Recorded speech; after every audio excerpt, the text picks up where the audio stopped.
जय हिंद साथियों, स्वागत है आपका आपके अपने यूट्यूब चैनल पर। साथियों, आज हम कवर करेंगे एनसीईआरटी का क्लास 11वीं का 5th चैप्टर जो है वर्ल्ड हिस्ट्री से। तो इससे पहले हमने 4 चैप्टर के एमसीक्यूज़ देखे हैं, तो आज हम 5वें चैप्टर के एमसीक्यूज़ देखेंगे जो लगभग 35 के आसपास हैं। तो शुरू करते हैं दोस्तों।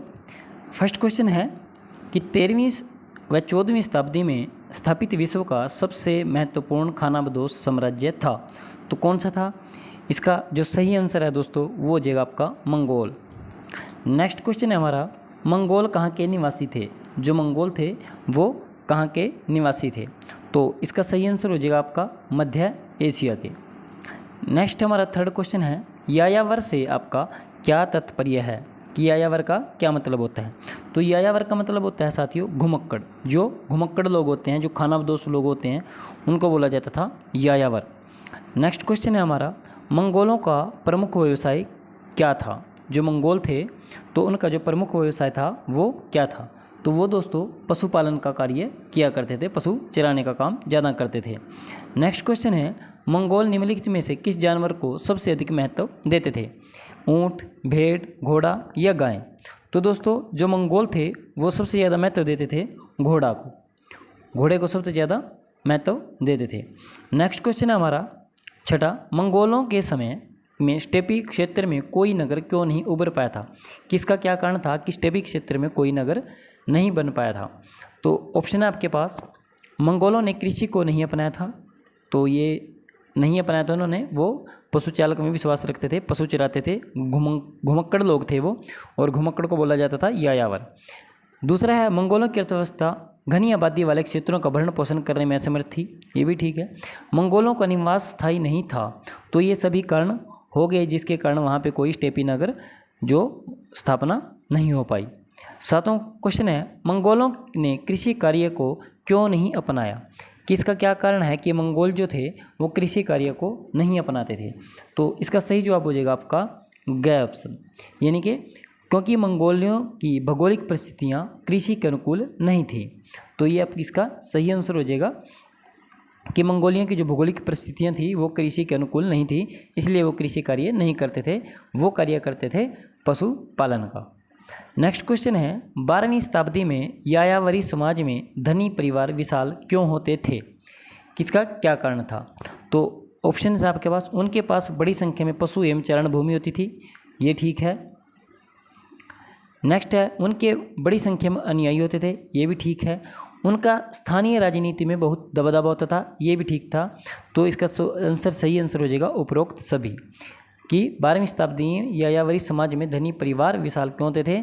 उनके पास पशुचारण भूमि ज़्यादा थी, पशु ज़्यादा थे, अनुयायी उनके ज़्यादा थे, और राजनीति में उनका दबदबा भी था। नेक्स्ट क्वेश्चन हमारा है 9वां, मंगोलों को चारागाहों की खोज में क्यों भटकना पड़ता था? कि ऐसा क्या कारण था कि उनको चारागाह यानी कि पशुओं को चराने के लिए भटकना पड़ता था? तो इसका जो सही आंसर हो जाएगा साथियों बी ऑप्शन, के वर्षण होने पर घास के मैदान सूख जाते थे, इसलिए उनको भटकना पड़ता था पशुओं को चराने के लिए। नेक्स्ट है, मंगोलों के लिए व्यापार क्यों महत्वपूर्ण था? कि क्या कारण था कि मंगोलों को व्यापार करना पड़ता था? तो इसका जो सही ऑप्शन हो जाएगा वो हो जाएगा सी, यानी कि ग ऑप्शन, क्योंकि मंगोलियों में संसाधनों की बहुत कमी थी, इसलिए उनको व्यापार करना पड़ता था। नेक्स्ट क्वेश्चन है, मंगोल साम्राज्य की स्थापना किसने की थी? कि जो मंगोल साम्राज्य था उसकी स्थापना दोस्तों की थी चंगेज खां ने। और जो चंगेज खां था, इसका जो बचपन का नाम था, इनका बचपन का नाम था तेमुजिन। क्या नाम था इनका? तेमुजिन,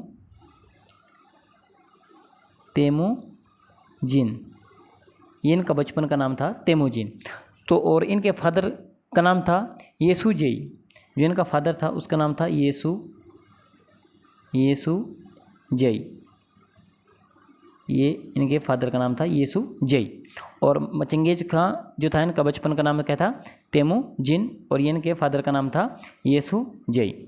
नेक्स्ट है, चंगेज खान कौन था? तो चंगेज खान आपने पढ़ा ही होगा इसके बारे में, जो मंगोल थे उनका प्रसिद्ध नेता था और उसी का नाम था चंगेज खान।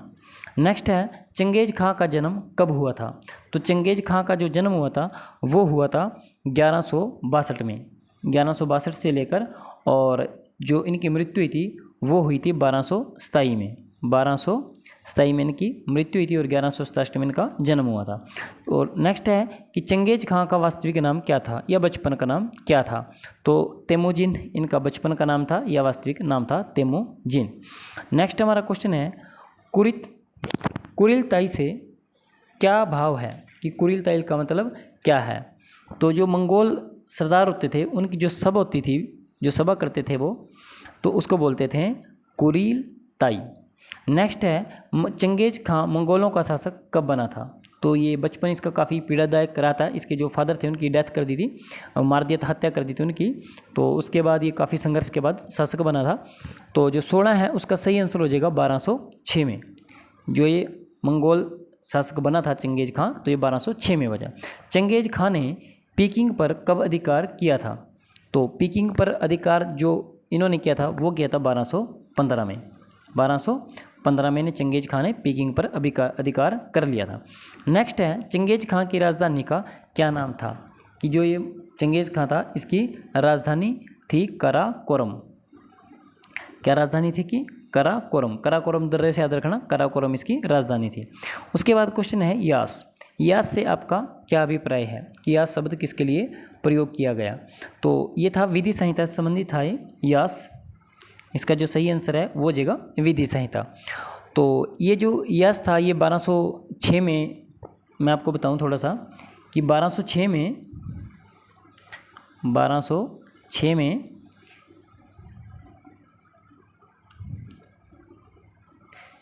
1206 में इसको चलाया था चंगेज खान ने। इसमें क्या था कि जो युद्ध, अगर कभी युद्ध हो जाता है, युद्ध की स्थिति में क्या होगा कि जो सैनिक हैं जो छुट्टी पे गए हुए हैं या किसी कारणवश वहाँ पे नहीं है, तो उनको वापस बुलाया जाएगा।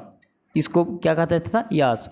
और इसका दूसरा रीज़न क्या था कि कोई भी सैनिक है जब तक उसका कमांडर उसको अनुमति नहीं देगा तो वो लूटमार नहीं करेगा। कोई भी लूटमार नहीं करेगा जब तक उसका कमांडर उसको ना बोले। और दूसरा क्या था कि युद्ध की स्थिति होने पर सभी सैनिकों को वापस बुला लिया जाएगा, तो इसको बोलते थे यास। एक शब्द और आता है साथियों, उसका नाम तो होता है याम। एक शब्द और आएगा इसमें, याम, YAM, याम। तो याम का क्या मतलब होता है कि ये जो सैनिक चौकियाँ को याम बोला जाता था। सैनिक चौकियाँ थी, जो घुड़सवार सैनिक थे उनके लिए चौकियाँ बनाई हुई थी कि जो संदेश है वो जल्दी से जल्दी एक स्थान से दूसरे स्थान पर भेजा जा सके, उसको बोलते थे याम। और जो यास होता था ये होती थी विधि संहिता, कि बिना कमांडर के आप लूटपाट नहीं कर सकते। और छुट्टी, अगर कोई सैनिक छुट्टी पे है और पीछे युद्ध की स्थिति बनती है तो उसको तत्काल वापस बुलाया जाएगा। तो ये दोनों बातें आप क्लियर कर लेना, यास और याम में फ़र्क है। याम में क्या था कि घुड़सवार सैनिक के लिए चौकी होती थी जो संदेश को भेजते थे। नेक्स्ट है यास का प्रचलन किसने किया था। तो जो ये यास था इसका प्रचलन किसने किया था, तो इसका प्रचलन किया था चंगेज खां ने।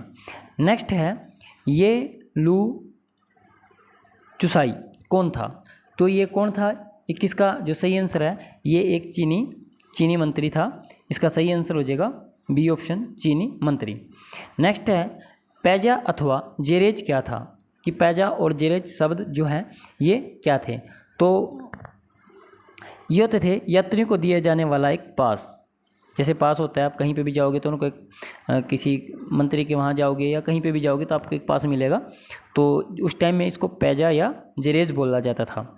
नेक्स्ट है चंगेज खां की मृत्यु कब हुई थी। तो मैंने आपको पीछे बताया था चंगेज खां की जो मृत्यु हुई थी वो हुई थी 1227 में। ठीक है साथियों। नेक्स्ट है चंगेज खां के बाद मंगोलिया का शासक कौन बना था। तो चंगेज खां के बाद जो उनका पुत्र था ओगोदेई जो है कुर्सी पर बैठा था, एक गद्दी पर बैठा था, वो सम्राट बना था चंगेज खां के बाद 1227 में। नेक्स्ट है ओगोदेई ने चीन पर कब अधिकार किया था। जो ओगोदेई था उसने चीन पर 1234 में अधिकार किया था। 1 2 3 4 ऐसे याद रखेंगे, सिंपल 1 2 3 4 इसी में उसने अधिकार किया था ओगोदेई ने, जो किसका, चंगेज खां का बेटा था। उसके बाद नेक्स्ट क्वेश्चन है कि बाटू कौन था। तो बाटू जो था ये चंगेज खां का पोता था। जो बट्टू है ये कौन था, ये चंगेज खां का पोता था। और इसने जो शासन किया था, इसने किया था 1236 से लेकर 42 तक, 1236 से लेकर 1242 तक इसने शासन किया था बट्टू ने। ठीक है जी। और इसने एक दो दक्षिणी रूस में, इसने बाटू ने दक्षिण रूस में इसने एक सुनहरा गिरोह की स्थापना की थी। क्या नाम था उसका? सुनहरा गिरोह। ये पेपर में पूछा गया था। सुनहरा गिरोह की स्थापना किसने की थी? बाटू ने की थी और ये चंगेज खां का पोता था और दक्षिण रूस में इसने इसकी स्थापना की थी और इसको ही बोला जाता था गोल्डन होर्ड भी इसी को नाम दिया गया था, सुनहरा गिरोह को, HORD, गोल्डन होर्ड। ठीक है साथियों। और इसने जैसे रूस, हंगरी, पोलैंड, ऑस्ट्रिया और इन पर भी अधिकार जताया था। तो बाटू जो था चंगेज खां का पोता था। 1236 से लेकर 1242 तक इन्होंने शासन किया था। दक्षिणी रूस में इन्होंने एक गिरोह बनाया था जिसका नाम था सुनहरा गिरोह या फिर गोल्डन होर्ड जिसको बोला जाता था। नेक्स्ट हमारा 27 नंबर क्वेश्चन है, मोंके कौन था? जो मोंके था ये भी चंगेज खां का पोता था।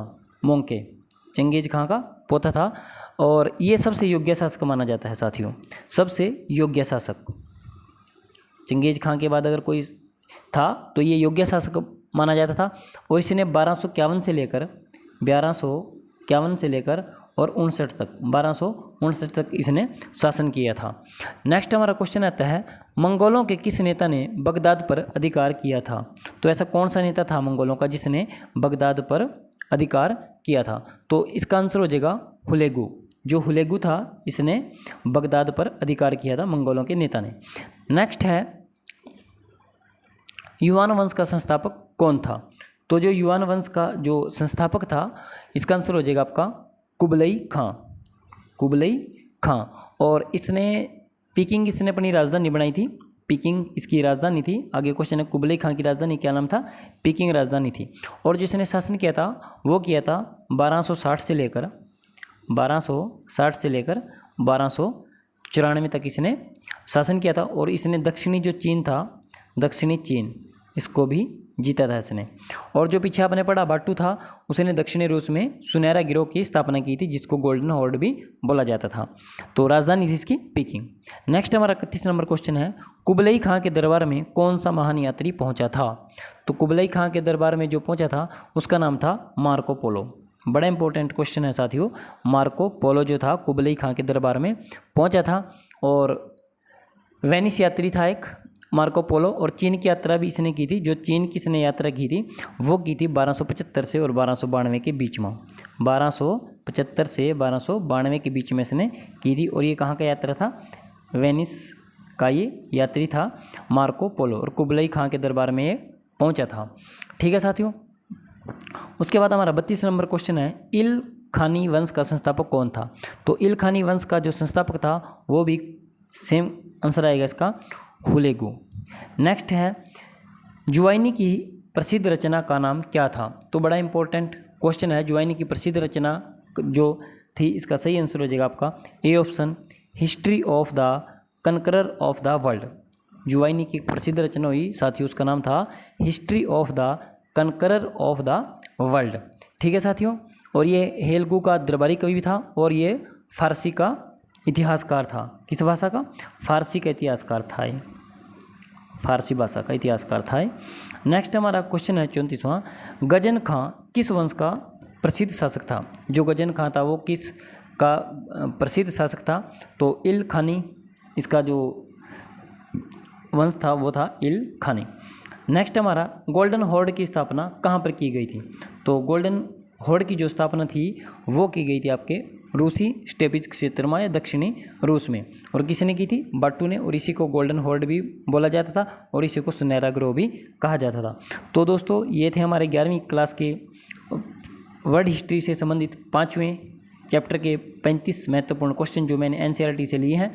तो दोस्तों यहाँ से काफ़ी टाइम एग्जाम में क्वेश्चन बनते हैं तो आप इनको 1 या 2 बार ध्यान से पढ़ना, पहले खुद से आंसर बनाना, उसके बाद मेरा आंसर देखना। तो आई होप ये वीडियो आपको पसंद आया होगा दोस्तों। मिलते हैं नेक्स्ट वीडियो में, तब तक के लिए जय हिंद साथियों।